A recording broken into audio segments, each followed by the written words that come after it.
Newton's laws are a compact language for how interactions change motion. The most rigorous starting point is the momentum balance. Net force equals the time rate of change of linear momentum. For a constant mass particle, that becomes force equals mass times acceleration. Imagine a skateboarder on a very smooth floor. If the net force is zero, the velocity stays constant. Motion does not need a continuous push. A net force is needed only to change motion. The second law says that net force measures how quickly momentum changes. For ordinary constant mass objects, momentum is mass times velocity, so force becomes mass times acceleration. When the skateboarder pushes the wall pushes back. These two forces are equal in magnitude and opposite in direction, but they act on different bodies. We work in a fixed Cartesian basis. The position vector has components xi along basis vectors ei. Velocity is the first time derivative of position, and acceleration is the second time derivative. Linear momentum is mass times velocity. Net force means the vector sum of all external forces on the body. The index I labels one of the three Cartesian directions.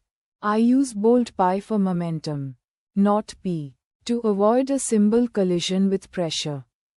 Einstein summation means that a repeated index is automatically summed over all coordinate directions. A free index is different. It identifies one component equation. This is why one compact indexed equation can represent three ordinary scalar equations. The tensor or vector statement is net force equals the derivative of linear momentum. The position, velocity, acceleration, momentum, and force are all vectors in three-dimensional space.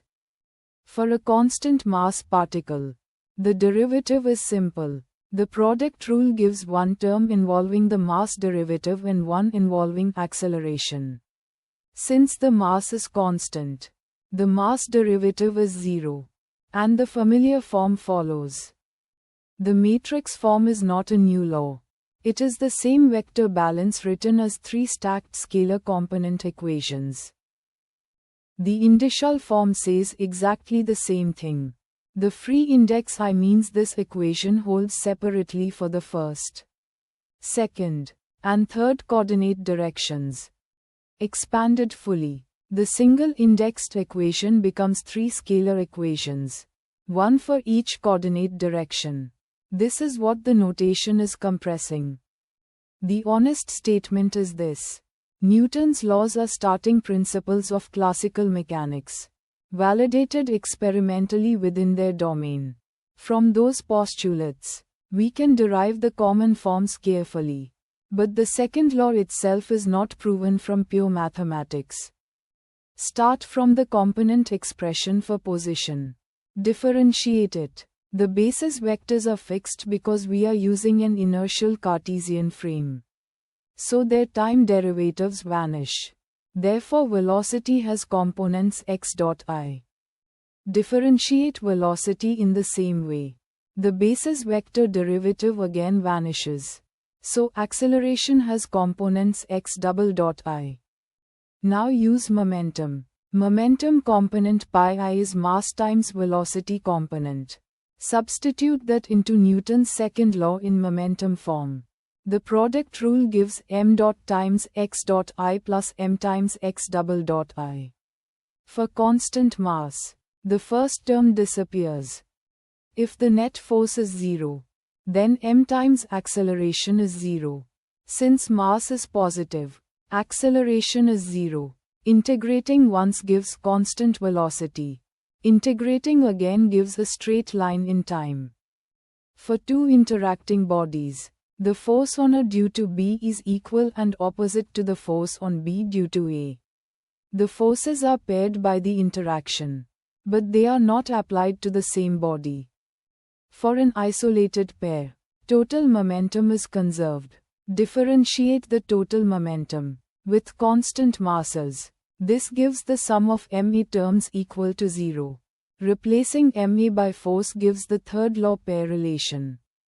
This proof is not universal without qualifications. It assumes an isolated two-body system and no momentum stored in a field.